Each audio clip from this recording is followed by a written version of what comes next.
Assalamualaikum Bang, jumpa lagi dengan Auto Borneo Channel. Video kali ini kita ada Suzuki Ignis AGS ya.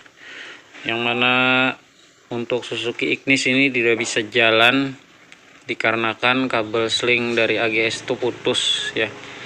Jadi sempat lama tidak diperbaiki nih mobil. Nah, jadi pada waktu coba kita learning, ini saya cerita di awal dulu ya. Ternyata learningnya fail terus atau tidak bisa dilakukan learning ya, karena AGS-nya putus. Terus kita gantikan, maksudnya pemiliknya itu udah katanya learning aja, kita coba learning, ternyata tetap tidak bisa learning, dan alhasil mobil tetap tidak bisa jalan ya, walaupun kabel koplingnya sudah diganti dengan yang baru. Oke, jadi setelah kita cek, kita lakukan analisa. Nah, jadi karena mobil ini terdiam lama ya, maksudnya nggak diperbaiki sekitar berapa bulan gitu. Nah, saya berpikir kan kemungkinan besar kampas koplingnya itu dia ngejim ya, maksudnya nggak bisa ngelepas dari roda gila dan klat kopernya. Dan kita inisiatif untuk turunkan transmisi dulu. Jadi kita benahi untuk mekanisme bagian dalam dulu ya. Ini transmisi udah turun. Dan ternyata benar ya, benar. Untuk plat koplingnya ini memang tipis dan juga kelihatan bekas lengket ya. Lengket yang paling parah itu di bagian klat covernya atau mataharinya lengket. Nah, terus di bagian roda gila juga ada bekas nempel. Ini sudah kita bersihkan. Ya, plat koplingnya memang udah tipis. Jadi kita ganti plat kopling dulu. Nah, ini barangnya. Ini untuk AGS yang putus itu slingnya ini ya. Nah, ini udah diakalin, diganti. Ternyata tetap nggak bisa masuk giginya. Jadi kita coba ganti kampas kopling dulu. Mudah-mudahan bisa di learning. Kalau bisa di learning pasti dia akan bisa jalan lagi ya. Nah, akan tetapi kalau memang ini masih tetap tidak bisa di learning, nah otomatis kita mengarah ke bagian aktuator AGS-nya yang bermasalah. Kalau koplingnya dia udah bisa ya, udah bisa narik gitu ya. Pada saat dikunci kontak on dia narik, intinya masih bisa gerak lah ini untuk koplingnya. Nah, kan tetapi untuk perpindahan di bagian gigi ini nggak bisa dia. Harusnya kan kalau pada saat di learning itu dia akan bunyi cetak, dan di panel speedometer itu akan berubah-ubah untuk kondisi posisi gearnya ya. Nah, ini kemarin kita udah coba beberapa kali learning tetap nggak bisa. Nah, hasil kita turunkan kampas kopling dan di sini memang kelihatan untuk kampas kopling itu udah tipis dan juga dia nempel ya.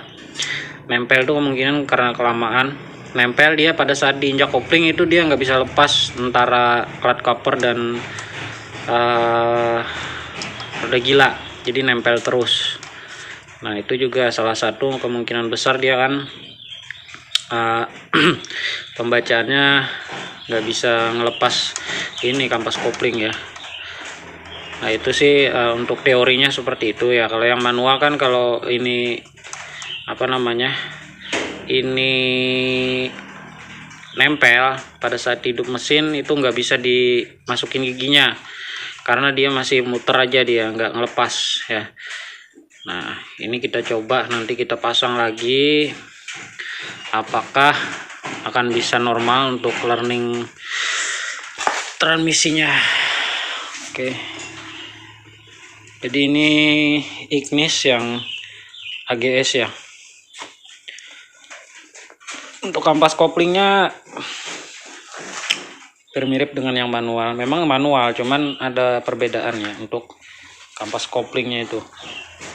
Oke, jadi kita coba naikin untuk transmisinya lagi, kita pasang, nanti kita learning. Mudah-mudahan bisa ya.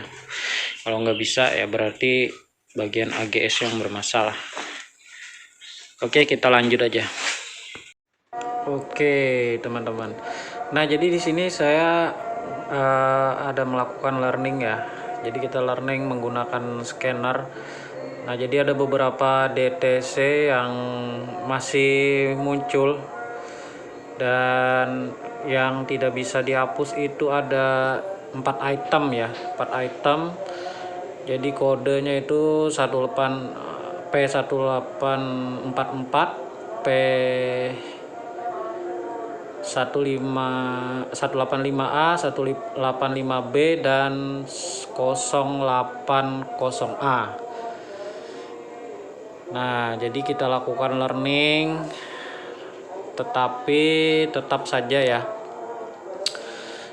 saja itu untuk mobilnya tidak bisa learning. Jadi beberapa kali kita lakukan learning, ternyata program tetap fail.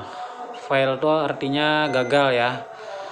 Nah, jadi untuk data stream kita lihat juga. Nah, di situ ada kejanggalan pada bagian koplingnya itu nggak normal ya untuk miliampernya itu. Jadi di sini saya berpikir ada kesalahan pembacaan data dari TCM ke aktuator itu ya.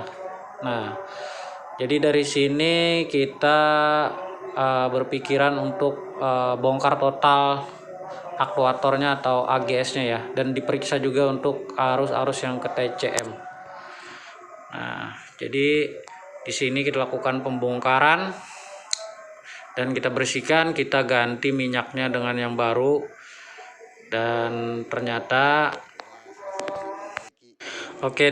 memang benar ya, dari aktuatornya yang bermasalah, dari bagian TCM juga ada yang nggak sinkron. Jadi kita lakukan servis TCM juga aktuator.